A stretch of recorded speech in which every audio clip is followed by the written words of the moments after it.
We're hanging out. Just wait until you get to the hair plugs part of the book. That's when it gets really. Oh, I read the part where he starts talking about the hair plugs at the beginning. Yeah. Hopefully I don't lose my hair because my dad's bald. So. All right, Lyle. This is the weird dynamic now. Is like you don't always know like how to transition because somebody's going to talk or somebody's not going to talk. But yeah, I mean, I guess Josh put on a better face. I think this sucks. I think all this stuff is awful, and yeah, I'll never take sports for granted again. But yeah, I went home for a week. Now I'm back in Arizona, 4 floors above Josh, you could say. Yeah, we've been watching a bunch of old sports games. Go outside a little. I guess that's all you can do at this point. But just hanging in there, I guess. Trying to kill some time. Yeah, well, you're an optimistic kind of guy, aren't you? Yeah, of course. Of course. Yeah. So your buddy Big Cat, he actually jinxed this whole thing a year ago. You see that? He did? A year ago, he tweeted, "Imagine living in a world without sports." Nice going, Big Cat. Freezing cold takes exposed them. But yeah, man, I'm back in Indiana. You know, it was weird because Josh, Lyle, and I were all in Las Vegas at the time when the whole sports world sort of shut down, and we got to enjoy. Well, most of us got to enjoy Vegas when we were there. Oh. And so, yeah, and so the thing for us is I came back to Indiana pretty much right after that. My mom was like, "Hey, come back home." I was like, "All right, whatever. I'll come home for 2 weeks," and then it turned into a month, and now it's going to turn into who knows how long. So a combination of Josh and Lyle's, it sucks, but you know, all the networks, everybody's doing a great job of providing content. I got my book here, I'm doing the Al Michaels book. Great book, great read. Al Michaels, yeah, hey, there you go. Excellent read. Lyle, you should read. You know how, right? Yeah, maybe I'll give it a read. You sound like an ASU baseball player. Never mind. So reading is a great thing to do, but I mean, all these networks are doing a great job providing us some good content. Watched the Rams-Chiefs Monday Night Football game last night. One of the best football games I've ever seen. It was awesome. That was on TV. Oh, yeah, we watched that. Yeah, and then ESPN announces today they're going to be releasing the MJ documentary early. So there goes a week of my life. Yeah, well, I'm currently in front of a bush in my backyard. I'm in back home in LA. It was funny, Brady mentioned the whole thing about them being in Vegas. Well, I came home to LA because I was going to be here for a week, and then I was going to go to Vegas with my uncle for March Madness. And I think he's watching, and he's not doing too well about that. But I'm still here in LA. Hopefully, I'll be coming back to Arizona in a few weeks. But yeah, this whole thing is an absolute drag. I am struggling. I need sports. As I think Lyle said, we're never going to take it for granted again. It's been brutal.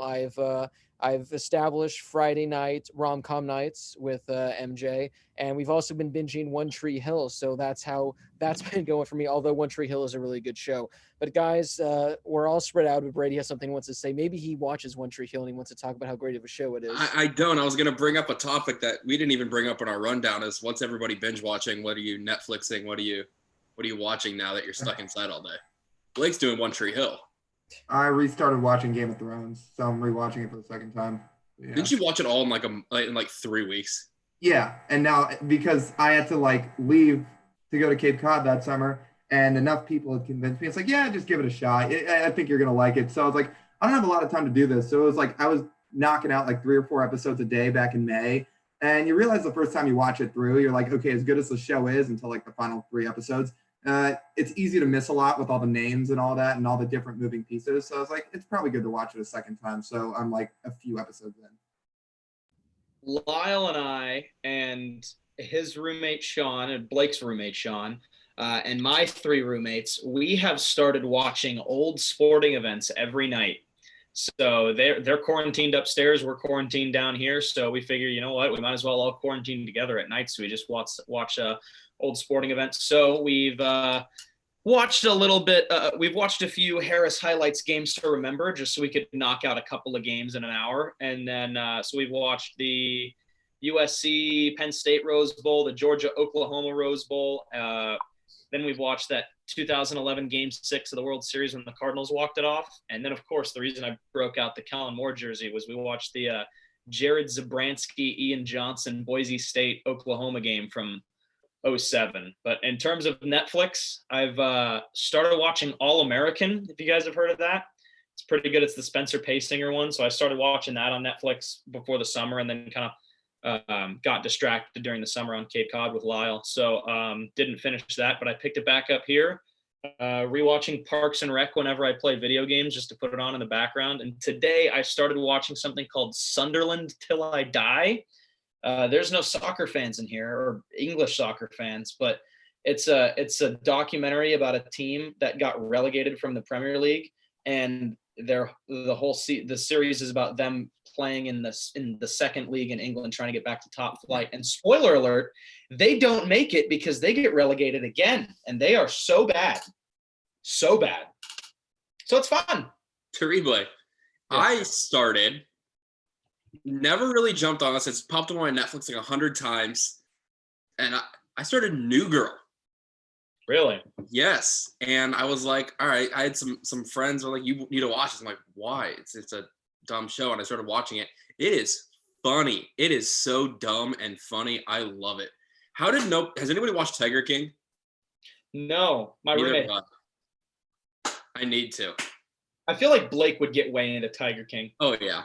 We tried watching one episode and I couldn't get into it. So, but everyone's, all into it. So I'll see if I can finish it. But yeah, that's what everyone's been binging. Plenty of time to watch stuff. Before we get into some college football discussion, guys, we want to interact with as many people as we possibly can. Because normally when we do these shows, we do them live on the radio station. And if you want to interact with us, you can do it on Twitter. But it's a lot easier to interact with a live YouTube audience here than on Twitter. So a few minutes ago, I asked everyone to pretty much say, where are you guys watching from? So let's just go over where some people are currently watching this episode from. We got New England, Long Island. We got Omaha, Cleveland, Indiana. Someone says same as Brady. We got Seattle. We got more Long Island. We got Syracuse. A bunch of New Yorkers that I've been noticing so far right here. Brady, someone wants to know, what part in Indiana are you at currently? I said that's Daniel Miller. I live in Carmel, so not Funcy. Down in Carmel. Okay, so that's what we got. So it's time to start talking about some college football, guys. There hasn't really been any college football news that's really happened over the last few weeks. However, what we did do what Brady did, Brady created, we all provided some answers for him. We put together essentially your dream team for a college football broadcast. I think there was one that was made for, was it like the NFL? Someone made it for like it was the NFL. So someone made one for the NFL, so we thought it'd be a fun idea to make one for college football. If you want to go over and see the full graphic, head over to our Twitter at the HH Show _. You can see the graphic there. It looks really, really good. But pretty much, guys, I'm going to go down the list, and you guys are going to give me your pick from all of them. And if you have a wild card, you can pick those ones as well. So, guys, currently for play-by-play, your options are Gus Johnson, Chris Fowler, Dave Pasch, Joe Davis, and Sean McDonough. Who do you guys want to pick to be your play-by-play guy? I mean, I don't think you can go wrong with any of them, right? For me, I don't know what Blake's going to pick, but I know Blake's a Dodgers guy. I'm a Dodgers guy. Hard to pick against some of these guys, but for me, it's Joe Davis. Yeah, I mean, like Josh kind of said, these were 5 really, really good options. I went with Gus Johnson just because, not that any of these guys aren't big game broadcasters, but when you hear Gus Johnson just screaming and shouting when the fourth quarter gets late, you kind of know it's a big game, and I love him for that. I'm same with you, Lyle. I picked Gus Johnson too, and there's a reason I sort of put him first on that graphic, was because I think a lot of people picked him. You didn't see a lot of people picking further down the list, which was interesting. Yeah, I Brady, shout out to you for putting the graphic up right now so people can get a look at it. I love Joe, but Gus Johnson. Now, I want to get Gus Johnson mid 2000s, kind of like early 2000s, when he seemed like he was at his peak, where he literally was going to have an aneurysm every time something exciting happened. So if we can get early 2000s Gus Johnson, I for sure am going to take it. But any of these 5 guys, the 5 best in the business, there's no really bad answer. So again, if you're watching right now on YouTube, I know there's like a 30-second delay, but leave a comment as to who you'd like in all these different formats, or leave like the 5 that you like or some wild cards. That way we can read off some of people's favorites. All right, guys, color analysts, Kurt Herbstreit, Joel Klatt, Gary Danielson, Greg McElroy, or Brock Heward. I like all of them, which is the best part about this, is we can pick our 5 favorites or 5 best objectively. I guess actually it's subjective if we're being honest, but for me it's Herbie. I think Herbie's the best. I love watching Herbie on game day, and then love it when he heads up into the booth too. So I mean, it's kind of unconventional, but if I've got a broadcast tandem of Joe Davis and Kirk Herbstreit, I think that'd be fun. Yeah, this one was tough. I mean, they're all going to be tough because everybody on this list is good. Much as I like Brock Heward, the way I like Blake and Josh like Joe Davis, I went with Herbie. I mean, I hope people don't go for a clean sweep on him, but the guy is just so good. He's always prepared. He's fun. He's interactive. And I always love listening to Herbie's analysis. I think Kirk Herbstreit is, I said this the other day to somebody that sort of questioned my list. I think Kirk Herbstreit's the smartest analyst you have. I mean, no offense to any of these other guys, but Kirk Herbstreit is just the smartest. He's the best on camera. He's the best in the booth. He knows his stuff. And not to mention half the games he calls, he flies across country to get to that game that morning after doing game day. So a guy with the versatility of Kirk Herbstreit, I go Herbie all the way. Yeah, I mean, there's no question that Herbie is the best. He's like the most knowledgeable. He's like the go-to guy. But I'm gonna get a little crazy, guys. I'm gonna choose someone that's not on this list right here. I'm gonna steal it from BK before he can get to it later on. My color analyst, I'm going with Pat McAfee. I want to have Pat McAfee in the booth. I want his analysis. I want his punter analysis for when the punters come out. And I think overall, he's just like, I mean, he does like those random college football games on like Thursday nights, like later in the season. I want to see him have like a big time game to see what he can bring to the table, because I feel like this guy low-key actually knows a good amount of college football. So it'd be really fun to see him. But can you just imagine a game with Gus Johnson and Pat McAfee on the call? No, like that right there. It could be Akron versus UMass. And that'll be the most exciting game of the year. So that's who I'm going to go with for color analyst. Sideline reporter, we got Maria Taylor, Molly McGrath, Todd McShay, Bruce Feldman, and Holly Rowe. Again, can't go wrong. I love Molly McGrath and Todd McShay, but I decided to go with Holly Rowe on this one. I mean, she's been somebody that I've watched since I was a kid too. So I've always followed Holly Rowe. So for me, I guess so far it's Joe Davis, Kirk Herbstreit, and Holly Rowe, and I like what I got so far. Was Holly Rowe Elko, or was that Ramona Shelburne? That was Ramona Shelburne. Okay. So yeah, so far I've got like Gus, Herbie, and I went with Maria Taylor for sidelines. Look, when Nick Saban yells in your face and you still do a good interview, tip that. But I mean, all jokes aside, I think her like sideline reporting is phenomenal. I think her questions are always good, and she's always super prepared. So I went with Maria Taylor. On Twitter, I went with Holly Rowe to sort of throw a different name out, because a lot of people pick Maria Taylor. I don't think you can go wrong with any of the people on that list. No one picked Todd McShay. I didn't see anybody pick Todd. I'm not going to pick Todd right now either. I'm going to go with Molly McGrath. I think she does a great job. Her versatility is really good as well. I mean, all of them are very versatile. And I mean, Molly McGrath, she does a great job. She does great interviews and she's fun. So she's actually a part of that broadcast crew with Pat McAfee. So it was Adam Amin, Matt Hasselbeck, Pat McAfee, and Molly McGrath. And it was the 4 of them. So they just did a great job. Very entertaining, a lot of fun there. So I'm going to go with Molly McGrath for my sideline reporter. I'm going to pick someone that's also not on this list that Lyle absolutely. What's the point of the list? Because I'm having fun with it. Lyle, I'm going to go with Sergio Dip. That's no, I'm kidding. I'm not going to go with Sergio Dip, who is, the best sideline reporter there is. However, I'm going to take someone from the list, but I'm going to make it a team. I'm going to do Todd McShay and Mel Kiper together, giving like kind of draft analysis from whatever's going on in the sideline. So, if there's an injury, it's them kind of going off against one another as if it's like some sort of prospect watch. I think that'd be a lot of fun having Todd McShay and Mel Kiper Kuiper down there. But again, these are all great guys. You guys mentioned Holly Rose. She's one of the best. Maria Taylor, she's doing really well over the last few years when she got kind of in the limelight. But I think Todd McShay and Mel Kiper Jr. down on the sideline. Plus, I just love seeing Mel Kiper's, hairline or whatever that is on TV. You can't go wrong with that. All right, guys, this is going to be an interesting one now. I'm reading the live chat right now, and a bunch of people, even though we haven't gotten to this yet, are kind of arguing over who they would take here, and they're saying it's unfair. We're making them pick between these guys, but you got to pick one. You can only pick one. Wild card guys, we got Reese Davis, Lee Corso, Rob Stone, Desmond Howard, and Tom Rinaldi. So you've got 4 guys who frequently, obviously 3 are on the panel, but let's say 4 guys that appear on game day and Rob Stone.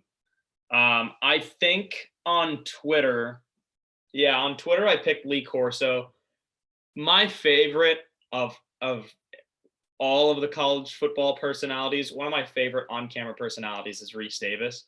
But for the sheer fun and energetic factor, I'm going to stick with Lee Corso. I'm gonna go with someone off this list. It's our good friend Martin Barda as our wild card. No, I'm kidding. Football god himself. But I'm gonna go with Lee Corso for my wild card. And I don't know. You gotta have some balance on this broadcast. And I think it's like you get Herbie and Maria Taylor, who are they do the hard hitting stuff and they give great analysis and ask great questions. But then you get all the energy and personality between Gus Johnson and Lee Corso, so I'd go with Corso. I'm going Corso also. I'm looking at it this way too. It's sort of Josh brought up a minute ago. Reese Davis does all the game day stuff and he does the hosting. I'm going to pick a panel that can do, the pregame host and then go into the game. So I feel like Herbie could easily run game day, or Molly McGrath could easily run game day. But who could not run game day, and that's Lee Corso. He couldn't do it on his own. But I'm going to throw Lee Corso onto a game day set every time, 10 times out of 10, Lee Corso all the way. It's not even close. No offense, Desmond. Sorry, it's not even close. Yeah, this is a tough one because it's just a matter of what are you going for? If you're looking for someone to give, without a doubt, the best sideline interviews, it's Tom Rinaldi, without a doubt. I mean, he's the GOAT. But I mean, how can you be a college football fan and not pick Lee Corso? I mean, you could do anything with him. He is the absolute best when it comes to college football. And it's interesting thinking about wild card. What exactly would his job be? Do you just have him there kind of sitting at the desk, just putting on a different mascot head every minute or so? Do you have some random play that happens and just cuts to Lee on the sideline going, "Not so fast, my friend," or all of his famous taglines that he's did? So Lee Corso, he's got to be there, whatever it may be. I'm glad he's still on game day. I think he's going to be on game day next year, but Lee Corso, he is the go-to guy, which does bring us, guys, to now the mascot edition. This shall be interesting. We got good old Sparty, the Oregon Duck, Brutus, Traveler, and a Leprechaun. So we got not a leprechaun, it's the leprechaun. The leprechaun. So we got a live horse. We have an animal. We have a fruit. He's a fruit, right? That's what he's a fruit or nut, or he's a nut. I don't know what he is. Brutus the nut. And we got the Buckeye nut. We got a really jacked up guy in a costume. So you got to pick a mascot. Who you guys going with? Well, I would not send a duck into a fight. I know they're the Fighting Irish, but I'm going to stay away from the leprechaun and his pot of gold. One of them is a nut, and Sparty's on roids. So the easy choice is Traveler. Easy choice. Shocker. Yeah, surprise. I'm going with the leprechaun. You need some good luck.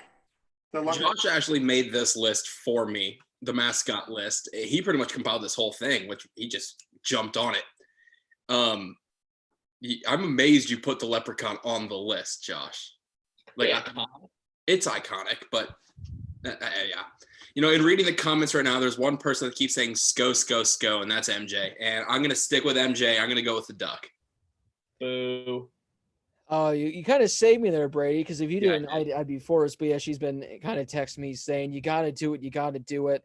I mean, this could be for a variety of reasons. It can be, oh no, an opposing player is talking smack and you need your mascot to go and, finish him.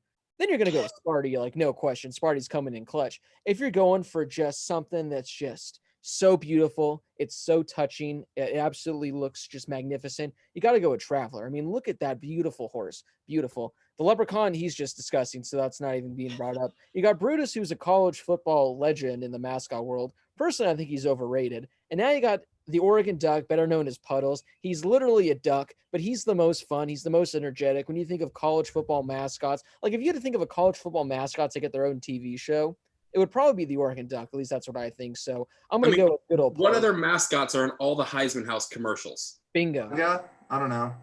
Bingo. Georgia. I think Georgia's. That's Not what, good. that's what I said. I'll go. But Yeah. For those of you that are listening right now or watching this on YouTube, I don't remember what episode it was, but we did an episode this year, or maybe in a few episodes, where essentially I think it was we took all 5 of the powerhouse or the group of 5. I'm Power 5. I mean, it's been so long without college football, I can't remember the Power 5 conferences, and we pretty much went over all of their mascots and pretty much talked about if there was just a Royal Rumble, if this was like, the Hunger Games where it's last one standing, who would come out on top. We essentially did that where we broke down each mascot who would win. So if you want to learn more about that, go watch some previous episodes and we talked about who would win. I think Lyle was a huge fan of Pistol Pete for Oklahoma State just because he would shoot someone. Oh, I mean, you can't stop a gunfire. The Iowa State Cyclone is in the same conference. So that was a lot of fun. Great rebuttal. Things got interesting in the SEC when there was like 4 different Tigers that we had to differentiate. So that was a lot of fun. But overall, we know Sparky the Sun Devil would win because he is in fact Satan, and you can't beat Satan. But guys, it's time now for a little fun. We are going to be doing our own little different mock draft. So Lyle actually had a good idea. So essentially, if we do one of these a week, well, guys, according to my math, there are 32 picks in the first round. If you divide 30, oh my goodness, I'm already messing up. If you divide 32 by 4, that gives you 8. So if we do 8 a week, we are going to give a full 32 player. There goes BK with the board. Full 32 player first round mock leading up to the draft. So tonight we are going to do picks 1 through 8. Now, when I told the guys earlier, I said you're more than welcome to do your own sort of trades. You can do whatever you want with this. It is the first 8 picks. Next week we are going to do picks 9 through 16, and then so on and so forth. So guys, mock draft picks 1 through 8. Again, if you guys did any trades, you are more than welcome to explain what trade you did and why you did it and whatnot. But Josh, I'm going to kick things off to you with the number 1 overall pick. I don't know who's picking. Maybe you have someone else different picking, but I'll throw it over to you. So here's the way that I looked at this. And at first I wanted to say, all right, let's do some trades. That was my first thing was, all right, what trades can I make here? And I started looking at them, and then I thought, you know what? I feel like that's kind of an issue. Let me see what somebody else has. And I look at somebody else's mock draft, and they had a trade that I would never even have imagined. So I was like, you know what? Forget that. I'm just going to do 1 through 8. So the way that I did this was I'm not going to worry about trades, which is also a little bit of a complication on its own. But I just think that there are so many different trade possibilities, maybe a little more than we've seen in recent years. So I just decided to go 1 through 8. So at number 1, I still have Cincinnati picking first. And for me, Lyle and I talked about this last night. Personally, if I was picking a quarterback, I think it would kind of depend on what type of team that I'm running. But for me, I would take Tua as the first quarterback off the board. However, in this situation, I think Joe Burrow would be a good fit for Cincinnati. So I have Joe Burrow going first off the board from LSU. After that, if I still have the Reds, are we not going like 1? Are we going like just straight 1 through 8? Or are we going one at a time? Okay. Wait. Yeah. So am I going all 8 right now? No, you're just doing your first. Oh, okay. That's what I thought. Okay. Go ahead. Okay. Yeah, we talked about this a little bit last night. Yeah, I'm not going to do any crazy like trades or anything like that. I'm just going to keep it like, with the chalk right now because trades can get so crazy. The only thing I'll almost guarantee, and this is coming later in the draft, is that I'd almost put my life savings on the Seahawks will not pick in the first round like they do every year. But in the top 8, there's not going to be any trades. And probably, or wait, there might, but my mock draft, there's no trades. Anyway, first pick overall, look, the Bengals have a ton of problems, and Josh and I were talking about last night that, like, if Tua had never had the hip injury and he was fully healthy and it was him versus Joe Burrow, who would you go with? Because there's a lot of people out there that say if Tua had never gotten healthy, Tua would still be the number one pick. But because the unfortunate circumstances that happened with Tua and he's trying to recover from the hip injury, I'm going to go with Burrow. And while he was kind of a one-year wonder, now he was a one-year wonder, and he was maybe he had the best college season of all time, perhaps. I mean, he's kind of the clear-cut guy to go to the Bengals at 1. So I'm going to go with Burrow. I'm going to stick on the trend. Excuse me. I'm going to stick on the trend here where there is a question mark, but that's the big thing about the NFL draft is it's all about what ifs. Well, what if, who was it that took a bong hit and video surfaced of him wearing a gas mask? Yeah, it was Laramie Tunzel. Laramie Tunzel. Like, what happens there? His draft stock falls, and when he's a stud, that doesn't matter. All about what ifs. But I don't think there's really a what if right now. I think coming into this year, everyone was like, it's Tua, tank for Tua, Tua's number 1. But then you see the progression throughout the season of Joe Burrow, and it wasn't a 1 or 2 game fluke where he was just at the top of his game. He did it for 17 games, 16 games, for whatever it was. I think Joe Burrow is a clear-cut number 1 overall pick, just for now, unless, medical reports come out about Tua saying he's completely healthy, better than ever, which I don't think will happen. The Saints trade to the number 1 pick draft hometown hero Joe Burrow to be the ultimate backup in the future, the heir to the throne with the Saints. Now, I mean, Joe Burrow, it seems like he's going to be the guy. However, I remember I posed this question, I think, on a previous show. I've done it on Twitter before, about if you're the Bengals, do you potentially trade the number 1 overall pick? Because I do like what we saw from Joe Burrow last year. He had arguably the best season we've ever seen from a quarterback in college football history. But the fact that the year prior, he was just such a different player, him being a 1-year wonder kind of scares me, especially when you're the Bengals. I feel like they can get a solid haul of picks. I don't remember like what the Robert Griffin haul was a few years back when the Redskins traded with the Rams, but the Rams got like an insane amount of picks. It was like 3 first-rounders, I think like a second-rounder. If I'm the Bengals and a team offers me 2 first-rounders, some second-rounders, some later ones, I would consider doing it because, as I mentioned, Joe Burrow, he's the guy. But as Lyle mentioned, if Tua was fully healthy, I think Tua would be the number 1 overall pick, not Burrow. I think Tua has the chance to be the much better quarterback. So I am going to go with Joe Burrow. However, if I were the Bengals, I'd be hesitant. I would listen if there's any trade offers because, again, you can get a solid haul. I mean, he's arguably the best quarterback in this class now with Tua's health concern, but the rest of the quarterbacks, I just don't think are that good. So Joe Burrow's in a league of his own. So again, if I'm the Bengals, I really consider trading out of that pick, but if I stay, I go with Joe Burrow, which does bring us now to the number 2 pick. So Josh, who do you got? Lyle, did you want to respond to that real quick? Oh, I was just going to quickly say to Blake, yeah, I think that makes sense, what you're saying. Because like I said really quickly, that the Bengals have a lot of problems, and often when you try to throw a quarterback into a fire like the Browns did for so many years with a bunch of different guys, it doesn't always go that well. So even somebody as talented as Joe Burrow, he gets thrown into a team like the Bengals with absolutely no offensive line. It's not exactly set up for success. So if you're the Bengals, you get to trade back, you get a couple of pieces in the trenches, and then maybe you wait a year to take a quarterback. I mean, that's an option for him too, because next year there's going to be Lawrence, there's going to be Fields, there's going to be whoever else. So yeah. Lyle, hear me. Lyle, hear me out. The Bengals, they trade out of the number 1 picks. That way they can fall back in the draft and take Jake Fromm. Lyle, you're muted. Oh, a big development, I said. All right, Josh, who do you got at number 2? So number 2, I think the best player in this draft overall is Chase Young. And I think maybe with number 2, again, I think there are a lot of trades that could possibly happen here. I don't know if the Redskins moving down is one that's going to happen, but for the Redskins, they need an edge rusher. They could use a quarterback, and I don't think the number 2 pick is the right place to take a quarterback for them. So for me, the obvious choice is Chase Young. So I've got them taking Chase Young and getting an edge rusher at number 2.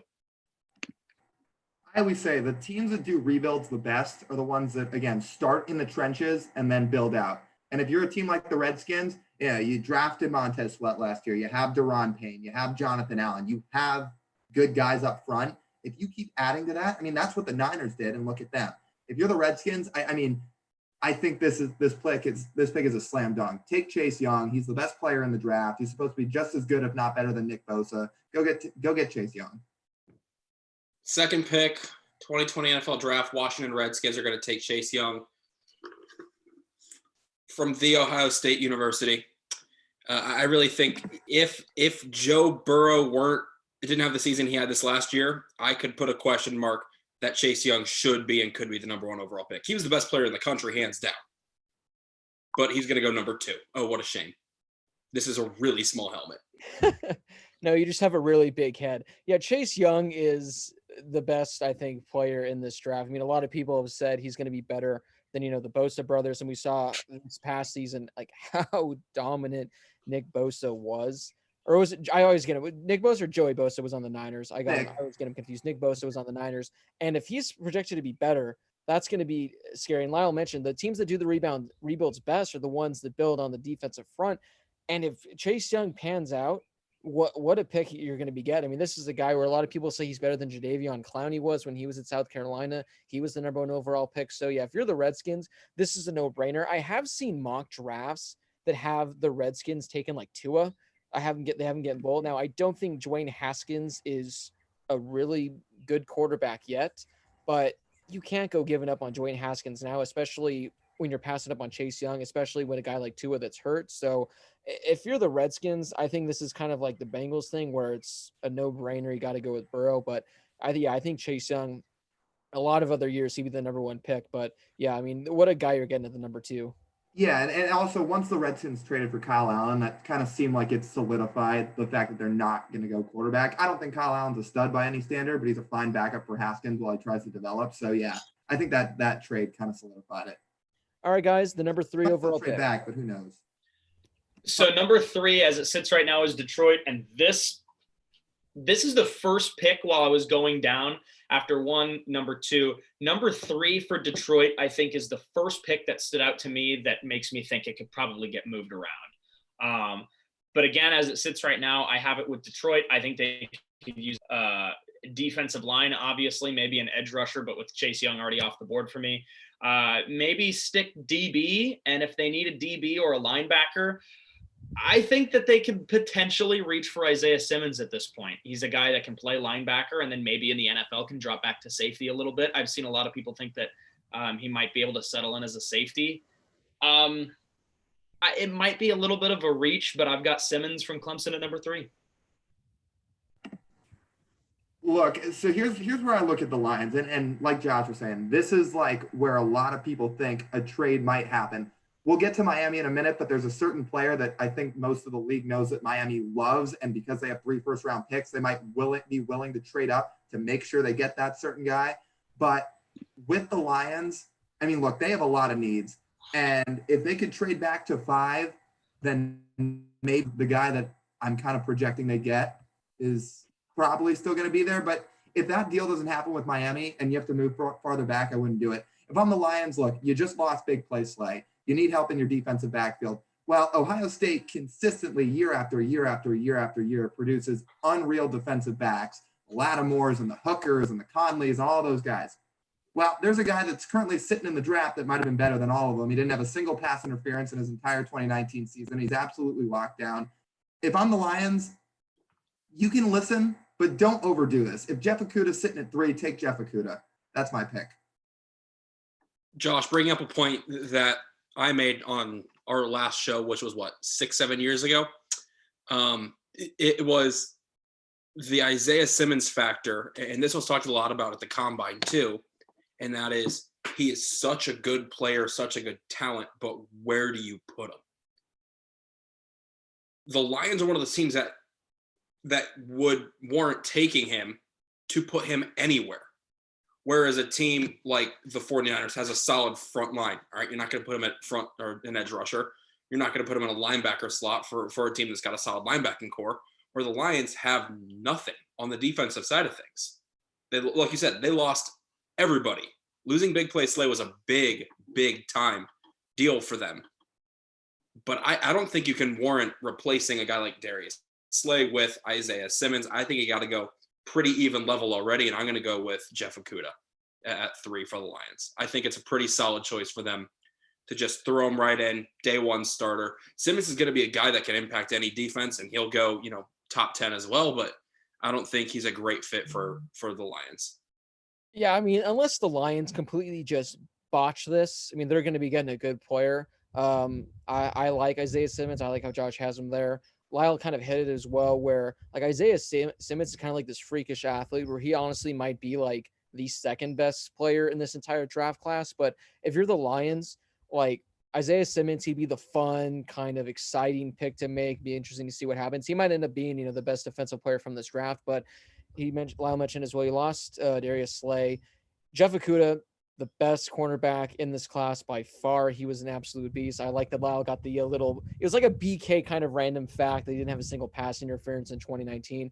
And I remember when we were doing the award show, I think like Lyle even said, he's like, there's a reason his stats are so low. It's because no one ever threw it to him. That's how dominant he is. And the fact that he's projected to be maybe better than all these previous Ohio State guys we've seen, he's without a doubt the guy. So I do like the Isaiah Simmons 1 and 3 because, again, that's not going to be a bad pick. You're getting, again, maybe the second best prospect. But I think the smart pick, the safe pick is Jeff Okudah at 3 to the Lions, which brings us now to the number 4 overall pick.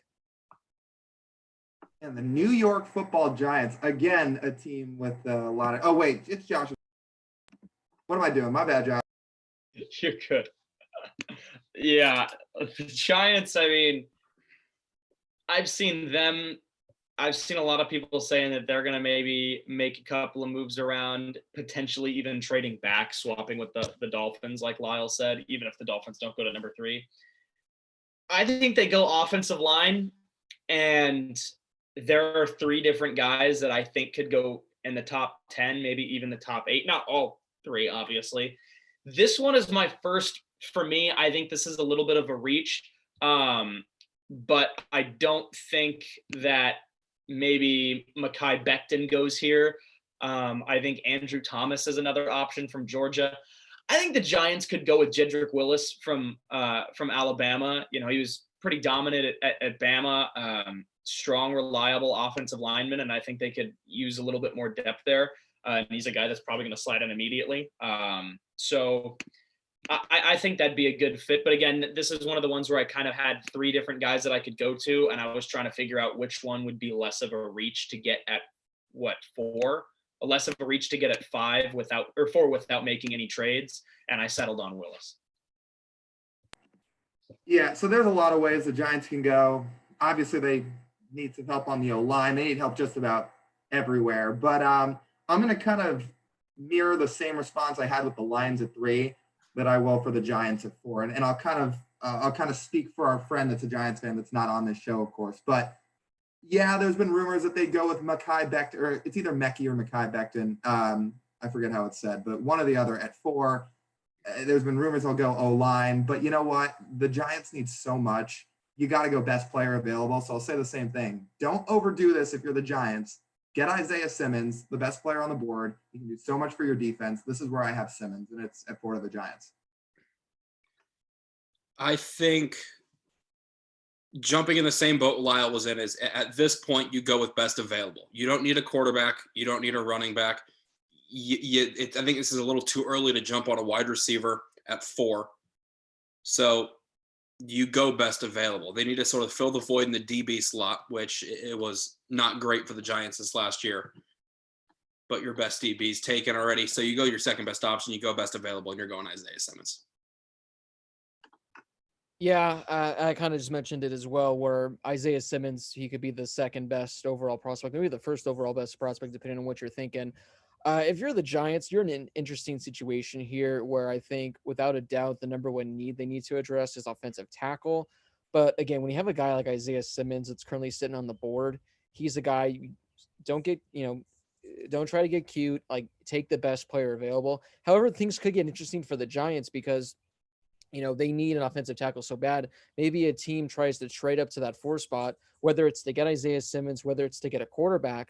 And if you're the Giants, maybe you can move back, to the, 8, 9, 10 range, get your tackle, and then get some other picks. But if you're the Giants, you have no interest in trading, you got to go with Isaiah Simmons here.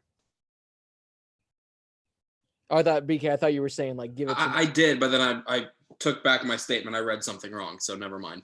All good. All right, guys, this brings us to the number 5 overall pick. So at number 5 for the Dolphins, now that we're like halfway through, I'll recap real quick. So I have the Bengals taking Burrow at 1, Chase Young going to the Redskins at 2, Isaiah Simmons going to the Lions at 3, and then Jedrick Willis going to the Giants at 4. So at 5, this one's a no-brainer for me, and it's Tua going to Miami at 5. And that's, again, if they decide not to trade up, like Lyle mentioned earlier. They really I've seen a lot of things where they even trade up to 2. I don't think that happens. I think that they could probably get Tua at 5 if that's what they really want to do. So I've got Tua going to the Dolphins at 5. This is like my most confident pick in the entire draft. And if Tua's at 5, I think the Dolphins make this pick in about 6 seconds. If not, I mean, maybe like Josh said, maybe they trade up if somebody tries to kind of bait them, being like, we're going to take Tua at 3. Maybe if Detroit does it to them, because the Dolphins have 3 first-round picks. So they have a little bit of an abundance of riches and a little bit to give away if they have to. But they need a quarterback. They love Tua. Tua, as long as he's healthy, is going to be great. So if he's there, he's going to the Dolphins. I've got Tua at 5, and that was smart on Josh's part to recap. So I've got Burrow at 1 to the Bengals, Chase Young at 2 to the Redskins, Okudah at 3 to the Lions, Simmons at 4 to the Giants, and now Tua to the Dolphins. Yeah, I'll do my recap first. I've got Burrow number 1, Burrow to the Bengals, Chase Young to the Redskins, Okudah to the Lions, Simmons to the, as Lyle said, New York Football Giants. And then I'm going to pick easily the most confident, no-brainer pick in this draft, and that's going to be Tua to the Dolphins. Unless, out of nowhere, the Dolphins say to the Bengals or to the Redskins or somebody's like, hey, here's a first rounder, a second rounder, and another first rounder. Well, then all of a sudden they could jump up to that number 1 spot. I don't think since he's going to flinch with that number 1 spot at all, but I think it's a very, very set in stone, almost obvious answer. As when someone asks you, who's Miami taking? Tua. Yeah, this one seems like even a year ago, this is going to be like the locked-in pick, but it was when everyone thought Miami was going to have the number 1 overall pick. I mean, unless there's like a random trade where someone tries to move up and it kind of puts the Dolphins in a weird position. If they're sitting at 5 and Tua's on the board, it likely is going to be him. I know there's like interest with Justin Herbert potentially, but I mean, honestly, if you're the Dolphins, you don't need, you still got Ryan Fitzmagic there. You don't need Tua to play this year. Let him rest the entire year, then go with him next season. But if you're this is exactly what's going to happen. Tua is going to be on the board at the number 5 spot, and that draft clock is going to go all the way down to 0. The Dolphins are going to make us wait the 10 minutes. So, yeah, if you're the Dolphins, again, no need to get cute. Tua's the smart guy. I still think when fully healthy, he's the best quarterback in this entire class. And so, yeah, I mean, again, you don't need him this upcoming year. Still go with Fitzmagic. Let him get healthy. Let him rest. Let him learn the system. But then next year, bring in Tua. So, if you're the Dolphins, got to go with him at number 5. And wrapping up my top 5 so far, I got Burrow to the Bengals, Chase Young to the Redskins, Jeff Okudah to the Lions, and Isaiah Simmons to the Giants. So essentially the same, I think, as BK and Lyle. All right, guys, but now the number 6 overall pick. The one of the teams in Los Angeles that has a nice new logo, better new logo than another Los Angeles team. Yeah, I don't want to talk about it. Just wait to see their new uniforms. They're sick. Okay. Just wait until you see the Chargers new uniforms. They're awesome. Oh, is our inside executive producer, insider, Adam Schefter's younger brother, Brady Klein, seen what the Chargers uniforms look like already? Yes, I have, but I'm not going to spoil anything. What color are they? Baby blue. Or powder blue. Huh? They're powder blue. Full or? Just, to the top. Oh, okay. I mean, they lost Phillip Rivers in the offseason. I think they go quarterback, and there are a couple other quarterbacks further down in the draft that I think are pretty solid, but I think there's only one that you take right here, and I think it's Justin Herbert. I think it's a good fit. Again, I could see the Chargers trading up if they wanted to try to reach higher, maybe if they wanted to try to get Tua away from Miami. But if they're keeping it 6, I think Herbert's the for sure bet for quarterback. All right, so here's where mine goes a little off the chalk here, but I've been high on this guy for a while now, ever since I guess kind of the offseason started. Chargers, like Josh said, need a quarterback. Jake Fromm, baby. What? I know where Lyle's going with this. I've got the Chargers taking Jordan Love at 6. Look, Cam Newton is not a Charger. Jameis Winston is not a Charger. They currently, as we speak, do not have a quarterback. And there's a lot of draft experts out there on both Herbert and Love that say, on both of them, some of them will say, yeah, we love him. And some of them will say, we wouldn't draft him in the first round. That goes for both of them. And with Love, if you have to choose between one of those two guys, Herbert's probably the safer pick. But how I feel about Herbert, I just don't think his ceiling is that high. If you're going to take a risk on a quarterback here, I mean, Jordan Love has some traits in him that I'm not saying he is Patrick Mahomes, but there are times where he has flashes that look like Patrick Mahomes. He's big. He's got a ridiculous arm. The reason he struggled a little bit last year is he had a bunch of coaching turnover. He had a bunch of changes in the offense, and maybe it got to him a little bit. But I mean, this guy, if you're willing to go for the upside here, I think he's absolutely worth it. Justin Herbert, by the way, I don't know his whole life story, but he seems like he lost a little bit of money here, deciding to stay that extra year in school now, because where he was probably going to go number 1 or number 2, now he's going to fall to as low as who knows how low. But that's, I guess, a little bit of a different topic. Now, Jordan Love to the Chargers, I think that's the fit. I think you go with the risk for the high reward. Like we've talked about in this show, and we brought up some of the guys. One of them's on our list, and one of them we want to put on the list, and that's Todd McShay and Mel Kiper. They have a $5,000 bet going on right now with each other. If Jordan Love gets drafted before Justin Herbert, Mel Kiper owes Todd McShay $5,000, owes him, donating $5,000 to the V Foundation. So no matter what Todd McShay feels, he's going to have Jordan Love going higher than Justin Herbert in the draft. But I don't think it's going to happen. I think the safe bet right now for this Chargers organization, for the time being, like we said, a lot can change. For the time being, if they don't have Cam Newton on their roster, and if they don't have Jameis Winston on their roster, they're going to go with a guy like Justin Herbert, who is a very almost carbon copy replacement of what they've had, and that was Phillip Rivers. So I think they're going to go with Justin Herbert here at, 6, 7? What are we on? At 6, yeah.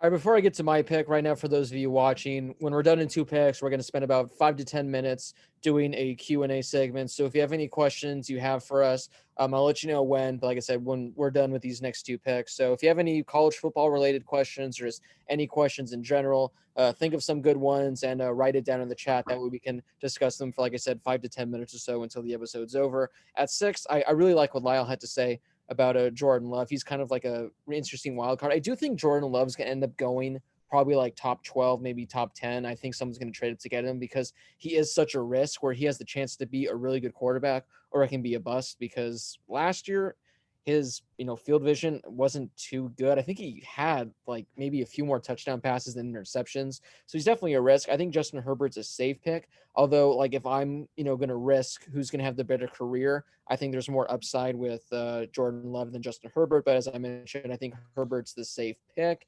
And I think the Chargers are going to go with him at number 6, which does bring us now to our number 7 pick. We got 2 left before our first edition of our mock draft ends. So, Josh, number 7, things really get interesting now. So, what do you like?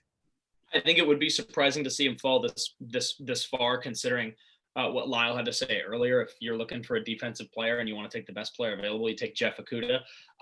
For me, I think that the Panthers, I think he could fall this far. And if they need a cornerback, which they do, they could use help in the secondary. I think this is the home run pick for Carolina if he's still available.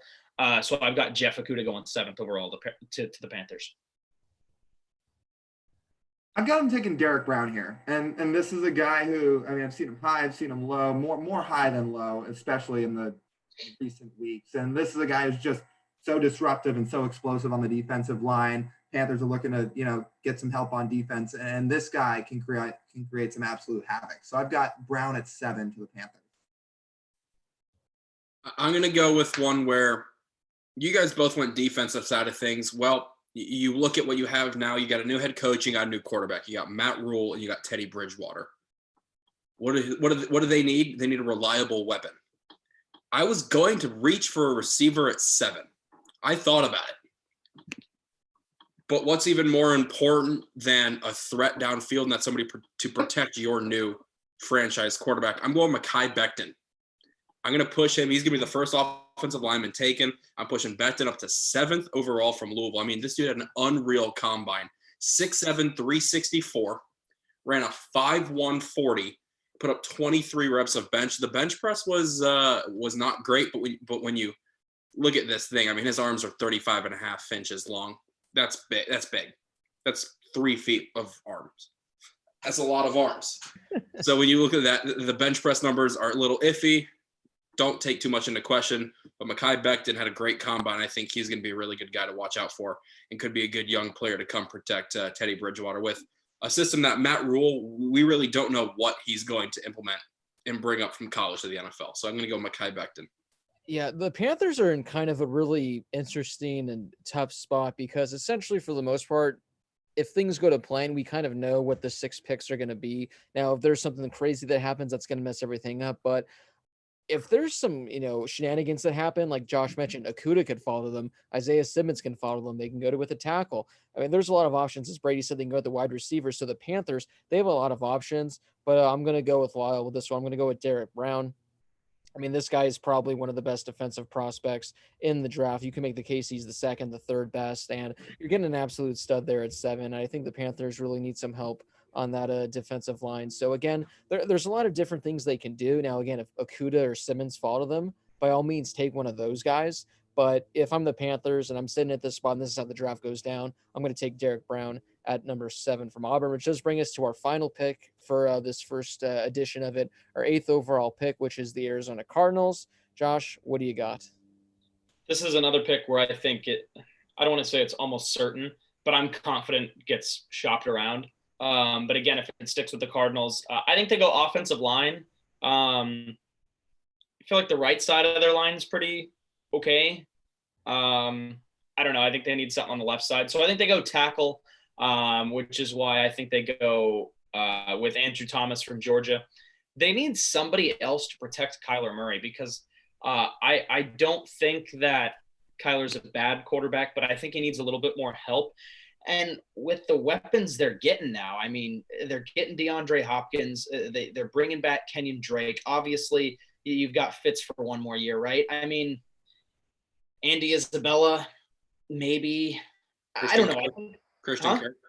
Christian Kirk. I think the weapons are there, but your weapons are only going to be able to be reliable if your quarterback can get them the ball. And for the quarterback to get them the ball, you need a little bit more protection. So I think Andrew Thomas from Georgia is a good pick for them. I already have Jedrick Willis Jr. off the board from Bama.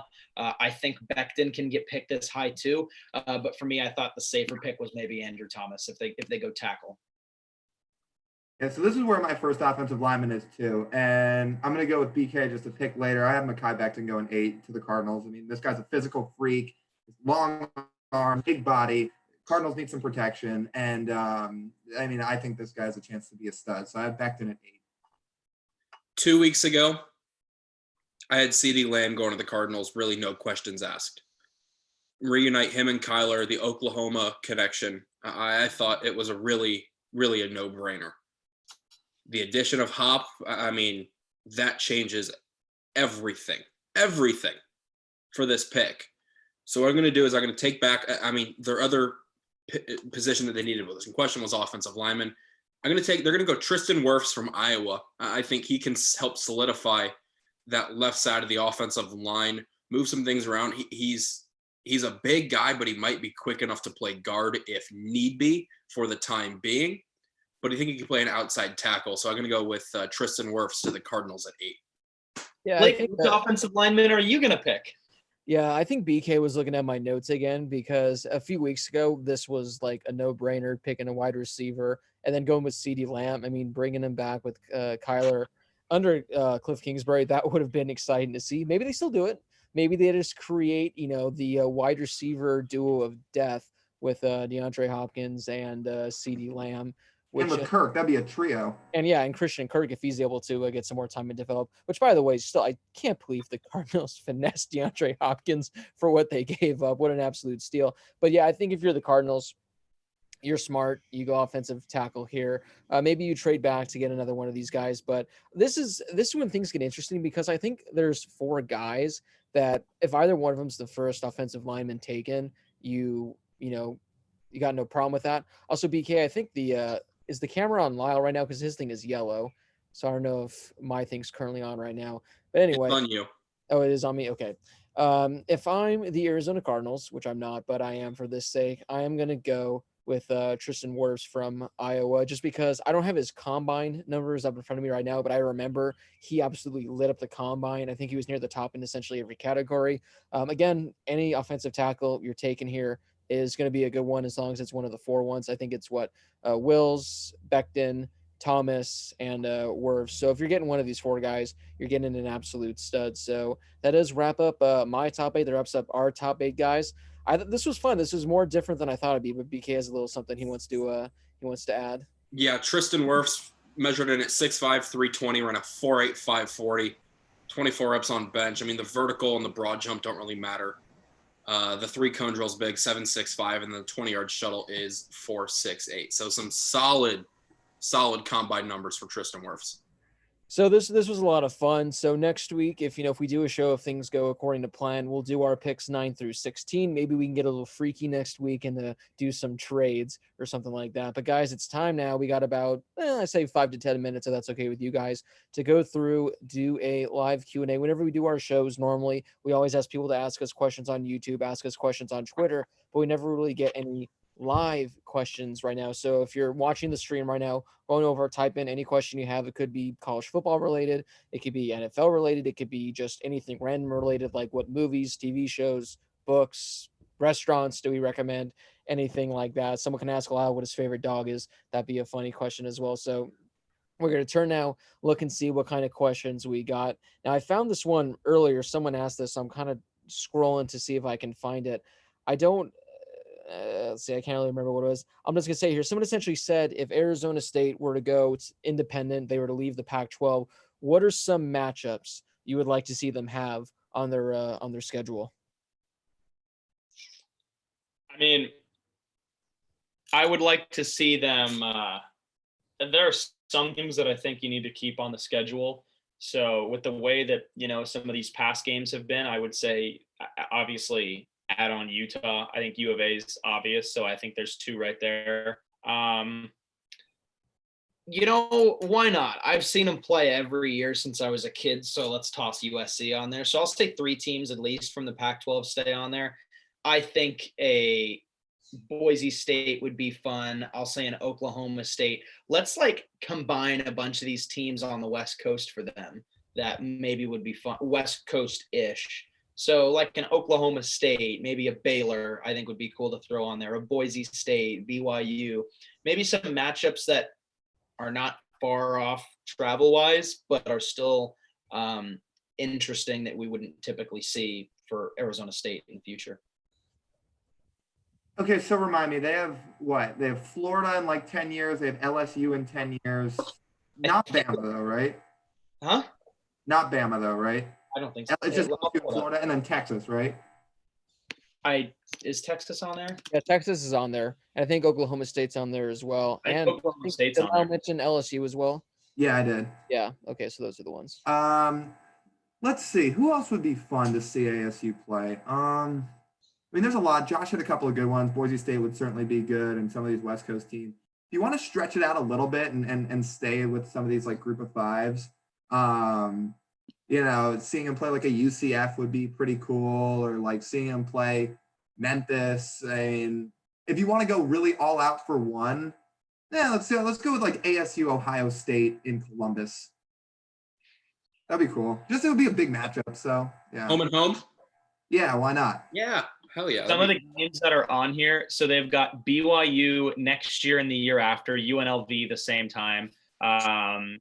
Some of the FCS ones are Southern Utah, Northern Arizona, but they've got Oklahoma State, Fresno State could be another interesting one considering they played them last year in the Sun Bowl.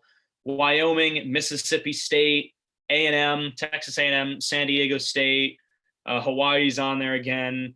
Another San Diego State, Florida, LSU, and Texas are the last big 3. But those are all in 12 years, boys. Let's go. Josh, it was Vegas Bowl, not Sun Bowl. In the Vegas Bowl, you're right. Yeah, they played North Carolina State in that Sun Bowl 2 years ago. I was going back and watching some old ASU, I say old, ASU football highlights. I'm really kind of surprised Lyle didn't say this. It'd be kind of fun to throw Notre Dame back on that schedule. We saw them a couple years ago. We saw them, was it 2013 in Jerry World? A couple years after, it's on Neville Stadium. Fun game there. So I think Notre Dame would be a cool one to throw on the schedule and have it sort of be like a Notre Dame USC back and forth every year. Boise State would be a fun one, Josh said. And that's sort of been one of our go-tos for years is when people ask us, all right, you're realigning the Pac-12, who do you put in the Pac-12? Well, I think we've always said, Boise State. We said San Diego State a couple times. I'm trying to think of some of the other ones, but it's a lot of fun, but I think you got to pick just one random like ACC team. Like, hey, let's throw North Carolina on the schedule. Like, why not? Just a random ACC team, like a Wake. I feel like for whatever reason, I can see ASU playing Wake Forest every year for the foreseeable future, and that just being normal.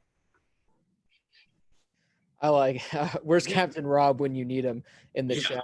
I'm just going, you know what? Let's make it happen. Your schedule, you got Alabama, you got Clemson, you got Ohio State, you got Georgia, you got Oklahoma. It's the schedule of death, and ASU's going 3-9. You got to have Arizona on there. That's got to be a guarantee. I think that's like one of the wins. I think every year you got to rotate like a different Pac-12 school. So one year can be SC, the next year can be UCLA, the next year can be Oregon, or it could do like 2 Pac-12 schools and rotate those ones. I think it'd be really cool to have Hawaii on there, just so that way every other year you're going to Hawaii, and then maybe have like UNLV where you like rotate, where either one year you're going to Vegas or the other year you're going to Hawaii. So it gives ASU fans something to look forward to. But I think that'd be a lot of fun. Definitely Notre Dame. I think that'd be a fun one to get on there. And then what they should do is every year they played the absolute worst team from FBS the year prior. So like this past year was what, UMass? UMass is on the schedule next year. They just get added. They're just added to a game. But that would be a lot of fun. Let's go. We got a few more minutes, guys. So let's get a few questions. Short round. Lyle, what's your least favorite dog? I couldn't even name you many breeds. What is D? All of the above. Yeah, sure. Lyle hates puppies. Oh, that's a strong word. How about I don't prefer them? He dislikes strongly. And I would not prefer to get stabbed in the stomach, but if it happens, it happens. You would not prefer? That's a double negative. I'd prefer not to. Yeah, okay, prefer not to. There you go. Yeah. We've been getting this question a lot, guys, but I'm going to kind of put it into this version. What are your 3 Heisman favorites as of right now for the 2020 college football season? Oh, man. Trevor Lawrence. Justin Fields. And Keaton Slovis. Yeah, I mean, Fields and Lawrence are slam dunks. Those guys, I think, have just about the same odds. At least CBS had them at the same odds. I'm going to put Spencer Rattler at 3. I don't really care that the guy's only thrown 11 passes in his career. You're playing at Oklahoma. You're playing under Lincoln Riley. You're almost guaranteed to go for like 3,000-something yards and like 35-plus touchdowns. So, I mean, he's almost guaranteed to put up some pretty good numbers. So whether he finishes top 3 or not, I don't know, but it seems like a decently safe bet. I'm going to go, the 2 that we've talked about are sort of guarantees, and that's Trevor Lawrence, and that's going to be Justin Fields. But I say this is the year we see another defensive player make it towards the finalists. I have no idea who, couldn't tell you who, but I feel like this is going to be the year. What about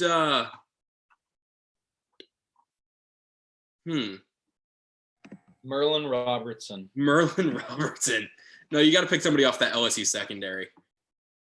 Yeah, it'd be Stingley. Yeah, it'd be Derek Stingley Jr. Let's go Stingley. I'm going to go Stingley as my 3rd.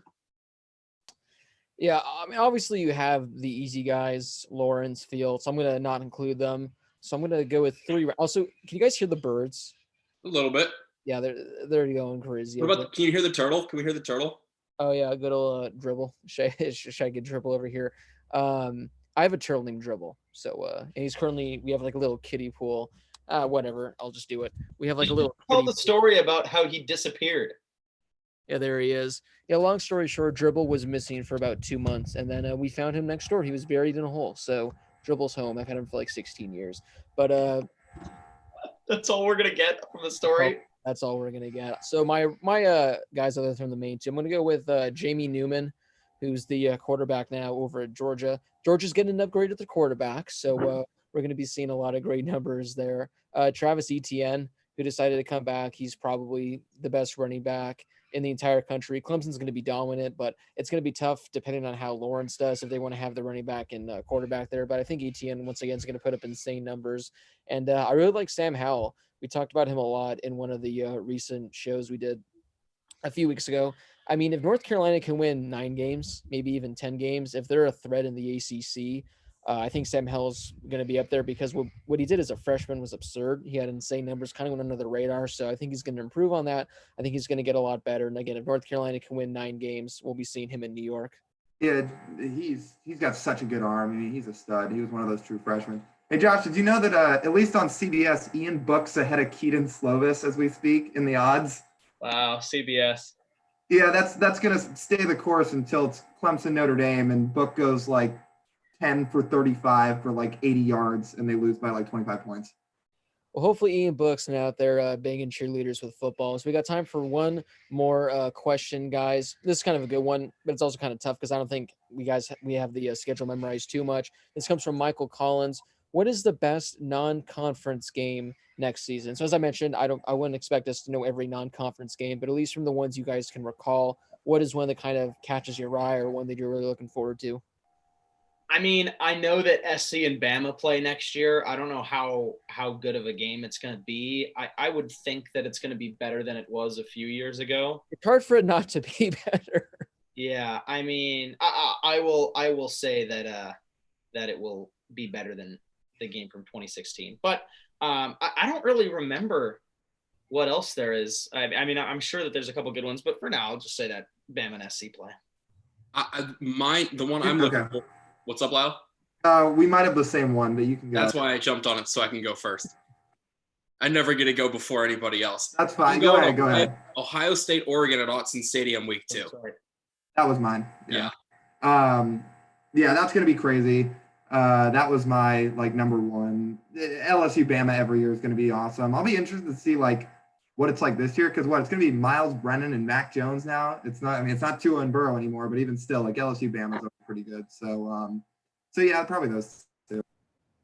So I just went to Google and I just Googled the best non-conference games, but I think this one only has games that are in September. So it obviously Ohio State, Oregon. We got Texas, LSU, North Carolina, Auburn, Tennessee, Oklahoma, Michigan at Washington, USC, Bama, Penn State at Virginia Tech, Georgia versus Virginia, Ole Miss, Baylor. One I'm going to bring up, not that I'm actually, I guess I'm looking forward to this the most. I'm going to stick on the topic of Oregon, but Oregon, North Dakota State.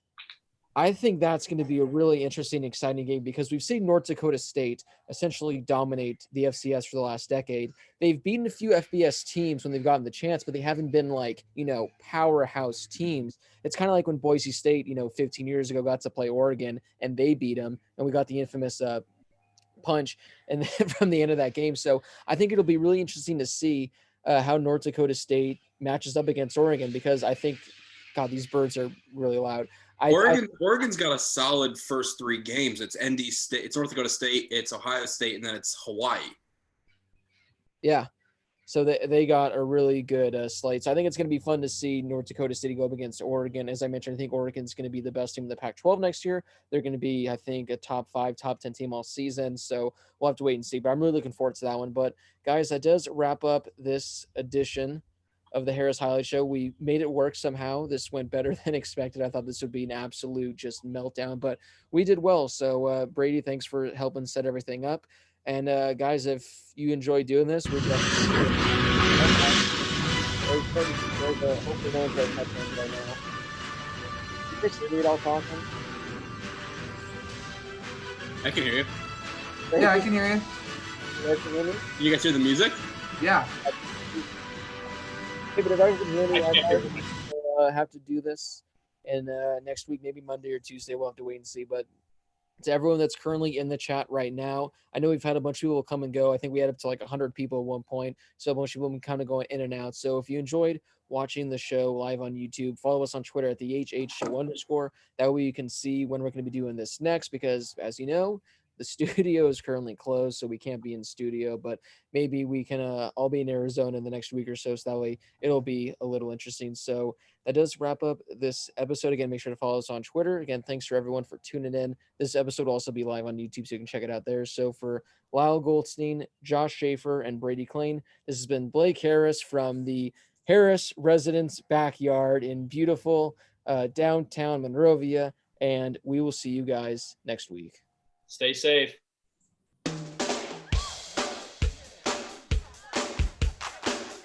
Doesn't matter where we are, we'll always get Love Shack.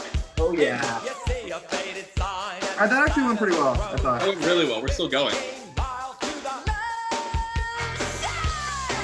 Oh, God. Okay. Have a good one.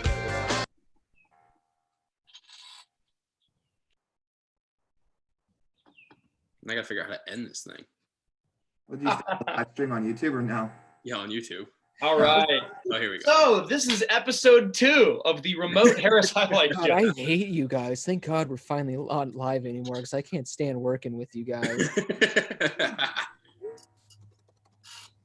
Yeah. You guys can just leave this meeting if you want. That's the end of the show. End of the show. Hey, Knowles for Life said we look handsome tonight. Wow. What? Knowles for Life said we look handsome tonight. Thanks, Noah, for life. Oh, thank you. How do I? Oh, we can ads on this. So this just goes to show that Brady Clay needs to work on being a better executive producer. Stop dancing to Love Shack. Don't dance behind me. Good show, guys. Oh, thank Thanks, you. Hey, Jerry. Cherry. We're Do still not live. get idiots this time. Hi. Good show. Thank Thank you. you. So since everyone can still see us since we're live, this is Yeah. Sherry. This is Brady's mom. Hi. VK, How are you? I'm doing well, thank you. Brady, scooch. You're too close. We gotta be There six. you go. 6 6 feet. feet. I know. Mia. Hi. So yeah, it was a good show. Thank you. Everybody's you. staying Thank you. healthy and safe. I guess everyone's moms now are getting in on this show. Oh, Stacy Who coming. else? Let's call up Deanna. Oh, and we got everyone's moms are coming in now. Hi. Love it. Love it. Love it. Absolutely. Good job, guys. Good Oh, job. this Good is show. embarrassing. Lyle, Brady, come how down do to we my turn room. this off? Oh yeah.